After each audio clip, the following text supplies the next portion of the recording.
Hi guys, मेरा नाम है साहिल खन्ना और आज की वीडियो शुरू करते हैं। सबसे पहली न्यूज़ है बायजूस की। तो बायजूस का बुरा टाइम चल रहा है और उसकी वैल्यूएशन भी घटती हुई दिखाई दे रही है। अगर मैं बायजूस के सबसे बड़े इन्वेस्टर प्रोसेस की बात करके चलूं तो उन्होंने इनकी वैल्यूएशन 5.1 बिलियन डॉलर कर दी है और अभी लास्ट देखा जाए तो 22 बिलियन डॉलर की वैल्यूएशन थी। एकदम शार्प डिक्लाइन देखने को मिला है बायजूस की वैल्यूएशन के अंदर। ये मैं पिछले 3-4 दिन से न्यूज़ कवर कर रहा हूँ बायजूस की, क्योंकि बहुत सारी चीज़ें निकल के आ रही है। सबसे पहली चीज़, उनके बहुत सारी रेगुलेटरी फाइलिंग नहीं हुई, इसके चक्कर में जो उनके ऑडिटर थे उन्होंने उसको छोड़ दिया। उसके बाद में खबर निकल के आती है बहुत सारे बोर्ड ऑफ डायरेक्टर छोड़ के जा रहे हैं। फिर निकल के आता है कि भाई बायजूस शायद पैसा रेस कर सकता है, एक पॉजिटिव साइन दिखाई दे रहा था। पर कहानी ये है कि बायजूस ने मार्केट से पहले ही पैसा ले रखा है और बेसिकली डेट की फॉर्म में ले रखा है और उसकी वो किस्त भी नहीं दे पा रहा है।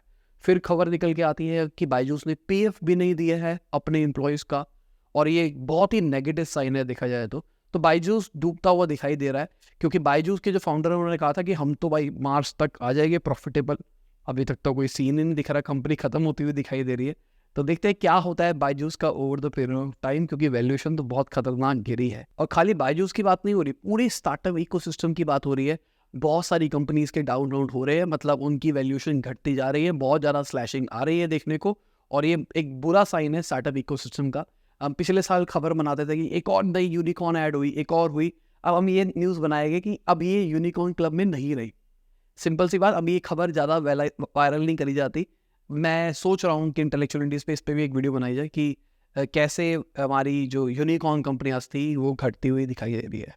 इस पर बनानी चाहिए नहीं बनानी चाहिए, नीचे कमेंट में बताओ, क्योंकि बहुत सारी यूनिकॉर्न अब यूनिकॉर्न नहीं रही है। अगली खबर बहुत बड़ी खबर है मेरे हिसाब से। शीला फॉर्म खरीद रही है कर्लन एंटरप्राइजेस को 3250 करोड़ के अंदर। ये शीला फॉर्म कौन है? स्लीपवेल, ठीक है, ये उनकी कंपनी है। तो अब क्या होगा, ये हर जगह पे ढंग से काम करने लग जाएंगे। अभी के टाइम पे जो शीला फॉर्म्स है वो नॉर्थ और वेस्ट के अंदर बहुत ज्यादा स्ट्रॉन्ग है और कर्लॉन साउथ और ईस्ट के अंदर स्ट्रॉन्ग है। अभी ये खरीदने के बाद में बहुत नेक्स्ट लेवल ग्रो कर सकते हैं। और एक चीज और बताना चाहूंगा, 40% के आसपास मार्केट शेयर भी हो जाएगा इनका, और ये एक अच्छी चीज है देखा जाए तो। अभी रिसेंटली मैंने अपनी एक फोटो इंस्टाग्राम पे पोस्ट करी जिसपे अच्छा एंगेजमेंट भी आया। क्या आप जानते हैं ये इमेज मैंने सिर्फ कैनवा के थ्रू बनाई थी, इसके अंदर मैंने और कुछ यूज नहीं किया था। अगर आप कैनवा के एक्सपर्ट बनना चाहते हैं तो आप नीचे लिंक पे क्लिक कर सकते हैं। अगली खबर यूबीएस की है। तो यूबीएस प्लान कर रहा है आधी से ज्यादा वर्कफोर्स को जो कि क्रेडिट सूज की है उसको निकालने का। तो बेसिकली यूबीएस ने क्रेडिट सूज को अभी रिसेंटली एक्वायर किया। उसके बाद उन्होंने कहा कि भाई हम बहुत सारी वर्कफोर्स निकालेंगे क्योंकि कल्चर में स्नैच होने वाला है, ये होने वाला है। अभी कहा जा रहा है 50% के आसपास निकाल सकते हैं। अगर बात करके चले तो ये कट 3 राउंड के अंदर होने वाले हैं 2023 के अंदर। पहला कट जुलाई एंड में देखने को मिलेगा और जो अगले 2 कट है वो सितंबर अक्टूबर टेंटेटिवली हमको देखने को मिल सकते हैं। यूबीएस का प्लान है 6 बिलियन डॉलर की कॉस्ट कटिंग करी जाए स्टाफ्स के through over the period of time.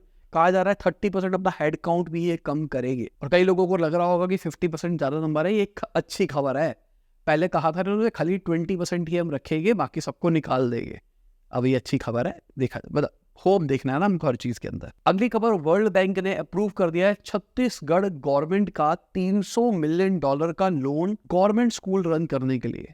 और एक अच्छी चीज है देखा जाए तो, गवर्नमेंट स्कूल्स को भी मॉडर्नाइज किया जाना चाहिए। दिल्ली के अंदर बहुत ज्यादा शोर मस्ता है कि दिल्ली के अंदर गवर्नमेंट स्कूल को इंप्रूव किया गया है। छत्तीसगढ़ के अंदर ये मेरे हिसाब से और ज्यादा इंपॉर्टेंट है। रीजन क्या है, जो 4 मिलियन स्टूडेंट्स है वो छत्तीसगढ़ के अंदर गवर्नमेंट स्कूल का यूज करते हैं। 86% जो स्कूल्स है छत्तीसगढ़ के अंदर वो गवर्नमेंट ओन करता है। और बुरी चीज क्या है, 95% तो लोग एलिमेंट्री स्कूल में जाते हैं पर सीनियर सेकेंडरी स्कूल तक पहुंचते पहुंचते ये नंबर 57.6 रह जाता है। तो ये डेटा अच्छा नहीं है ना, लोग आगे हायर एजुकेशन क्यों नहीं कर रहे? शायद स्कूल का इंफ्रास्ट्रक्चर अच्छा नहीं है। भाई मुझे लगता है इंफ्रास्ट्रक्चर एक रोल प्ले करता है और बहुत सारी चीजें और भी करती है। जो अभी रिसेंटली नई एजुकेशन पॉलिसी आई है, पता नहीं अप्लाई कब होगी, पर वो मुझे थोड़ी सी ठीक लग रही है ना कि आप वोकेशनल ट्रेनिंग के ऊपर काम कर सकते हो। अब मुझे सिंगर बनना था, मुझे सिंगिंग का शौक था, पर मैं नहीं बन सकता था ना, क्योंकि भाई हमारे पास बोझ था, बिजनेस संभालना है, पापा की केमिकल की फैक्ट्री है वो लगानी आगे। एट लास्ट मैं वो नहीं कर रहा, पर कहीं ना कहीं मैं उसके ऊपर काम कर सकता था। फिर उसके बाद मेरे को कंप्यूटर इंजीनियर बनना था, मुझे कोडिंग करनी थी, ये करना था, पर मैं नहीं कर पाया क्योंकि वो क्या है, आपका जिंदगी का पाथ ना एक बना दिया गया है। अभी ये वोकेशनल एजुकेशन से ना वो पाथ थोड़ा सा टूटता हुआ दिखाई देगा, ऐसा मुझे लगता है। बाकी ये सारी चीजें पता लगेगी 8-10 साल के बाद में कि क्या फर्क पड़ेगा, क्या इम्पैक्ट एक्चुअली आएगा। इनफैक्ट उससे भी ज्यादा टाइम लग जाएगा। अगली खबर, एप्पल के ऊपर जो केस चल रहा है जहां पर एप्पल की सेल्स घट रही है चाइना के अंदर, उसको छुपाया गया है इन्वेस्टर से इसके ऊपर एप्पल ने रिक्वेस्ट करी थी कि उस केस को बंद कर दिया जाए। अब कोर्ट ने कहा है वो केस बंद नहीं होगा। साथ में यूएस जजेस ने ये भी कह दिया है कि जिन शेयर होल्डर्स को लॉस हुआ है ना, वो डैमेजेस के लिए इंक्वायरी डाल सकते हैं। तो बेसिकली एप्पल ट्रांसपेरेंट नहीं था, इस चक्कर में ऐसा हो रहा है। अगली खबर कर्नाटका से है। तो कर्नाटक के जो आईटी मिनिस्टर है उन्होंने बोला कि वुमेन टेक्नोलॉजिकल सेक्टर के अंदर जो एट्रिशन रेट है वो एक डरने वाली चीज है। 30 से 40% एट्रिशन रेट चल रहा है दिसंबर 2022 से अगर देख के चले आईटी कंपनीज के अंदर, और एवरेज 15% रहता है। तो इतना हाई नंबर क्यों है? इसके कुछ रीजंस हो सकते हैं। शायद वर्क फ्रॉम होम वाला सीन खत्म होता हुआ दिखाई दे रहा है। पहले वर्क फ्रॉम होम थोड़ा ज्यादा था, तो इस चक्कर में बहुत सारी जो फीमेल्स थी वो कर पा रही थी, पर अब उनको शायद घर भी संभालना है, बच्चे भी संभालने हैं, ये भी करना है, वो मल्टीपल चीजें बैलेंस नहीं कर पा रही। शायद ये रीजन हो सकता है, या फिर पता नहीं। आप बताओ नीचे कमेंट के अंदर क्या रीजन हो सकते हैं पॉसिबल। अगली खबर गुजरात से है। तो गुजरात गवर्नमेंट और माइक्रॉन वालों ने कल मतलब वेडनेसडे को उनको साइन करना था एमओयू कि भाई वो सारे का सारा इन्वेस्टमेंट करने वाली है। माइक्रॉन बेसिकली एक बड़ा सेमीकंडक्टर प्लेयर है जो कि इंडिया के अंदर आ रहा है और इंडिया के अंदर फैक्ट्री लगा रहा है। तो एक अच्छी चीज़ है, बहुत सारी जॉब क्रिएट हो सकती है। तो गवर्नमेंट भी भाई रिटर्न में ले रही है, ऑल्दो एमओयू बाद में भी कैंसिल हो जाते हैं, पर फिर भी गवर्नमेंट रिटर्न में ले रही है, भाई तुम बाद में धोखा मत देना। तो माइक्रॉन ने 22 जून को अनाउंस किया था कि वो $2.75 बिलियन, तकरीबन 22,540 करोड़ रुपए इन्वेस्ट करेगा इंडिया के अंदर। अब उसी की तैयारी शुरू होने वाली है। अगली खबर पाकिस्तान से है। तो पाकिस्तान के जो पीएम है उन्होंने आईएमएफ के एमडी से मांगा है कि भाई प्लीज जो हमारा बेल आउट पैकेज रुका पड़ा है उसको रिलीज कर दो। बेसिकली आईएमएफ ने रोक दिया था कि भाई तुम्हारी पॉलिटिकल सिनेरियो अच्छा नहीं है, पॉलिसीज अच्छी नहीं है, ये नहीं है, वो नहीं है, हम तुमको अभी बेल आउट पैकेज नहीं दे रहे, थोड़ा टाइम बाद पैसा देंगे। पर अब पाकिस्तान ने सब कुछ किया, अपनी सब कुछ मॉडिफाई किया, अपना जो बजट था उस तक को मॉडिफाई किया, अपने खर्चों को कम करता हुआ दिखाया। अब वो कह रहे हैं भाई दे दो, क्योंकि कहानी क्या है, क्योंकि ये जो प्रोग्राम है ये 30 जून को एक्सपायर हो जाएगा। 10 दिन भी नहीं बचे, मतलब मैं कहूँगा 4-5 दिन ही बचे ओवरऑल। $6.5 बिलियन आईएमएफ से मिलने थे पाकिस्तान को, ये 2019 के अंदर किया गया था। तो कुछ पैसा तो आ गया, बाकी पैसा भी रुका पड़ा है, और इस टाइम पे पाकिस्तान के हाल थोड़े से बुरे हैं, तो उनको पैसों की भी बहुत ज्यादा जरूरत। अगली खबर सीसीआई की है। तो सीसीआई ने शो कॉज नोटिस भेजा है एयर इंडिया और विस्तारा के मर्जर के ऊपर। तो बेसिकली वो कह रहे हैं कि अगर आप ये करोगे तो कंपटीशन खराब हो जाएगा, ये हो जाएगा, वो हो जाएगा। एयर इंडिया टाटा ओन करता है, और जो विस्तारा है वो टाटा ग्रुप और सिंगापुर एयरलाइंस साथ में मिलकर होल्ड करते हैं। तो इन्होंने लास्ट नवंबर में ही बोल दिया था कि हम दोनों के दोनों मर्ज करने वाले हैं, और 25.1% स्टेक ओन करेगा सिंगापुर एयर इंडिया के अंदर, जो ओवरऑल पूरा मर्जर होने वाला है।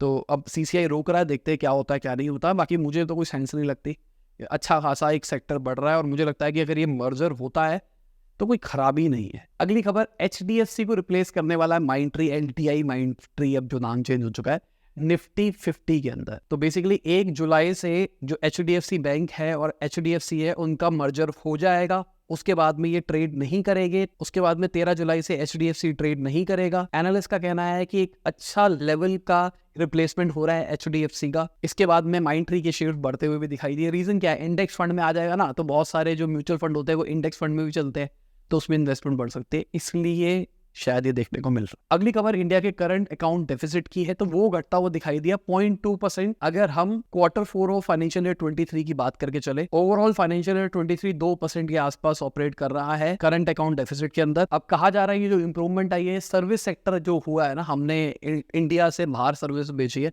उसकी वजह से बहुत बड़ा इम्पैक्ट पड़ा है, अच्छी चीज है। अगली खबर सेबी की है। तो रिपोर्ट्स के हिसाब से सेबी इन्वेस्टिगेशन बिठा सकता है अडानी ग्रुप की 3 कंपनियों के अंदर। कहा जा रहा है अडानी पावर, अडानी ग्रीन और अंबुजा सीमेंट के ऊपर इन्वेस्टिगेशन हो सकती है, और मामला कहा जा रहा है कि इनसाइडर ट्रेडिंग का मामला हो सकता है, और ये बुरी खबर हो सकती है। अगर कुछ कांड निकलेगा ना, कुछ इन्वेस्टिगेशन में निकलेगा ना, तो अडानी ग्रुप और फंसेगा। पहले एडनबर्ग के मामले के बाद में बहुत सारी चीजें हो गई थी इनके साथ में, अब ये भी देखने को मिलेगा। पर अच्छी खबर ये है अडानी ग्रीन और अडानी एंटरप्राइजेस में जीक्यूजी पार्टनर्स और आईएचसी ने $1 बिलियन ऑलमोस्ट इन्वेस्ट किए हैं, और इसके बाद में इनके शेयर प्राइसेस बढ़ते हुए दिखाई दिए हैं। जीक्यूजी बहुत ज्यादा इंटरेस्टेड हो रहा है पिछले कुछ टाइम से, अडानी ग्रुप के अंदर इन्वेस्टमेंट करे जा रहा है।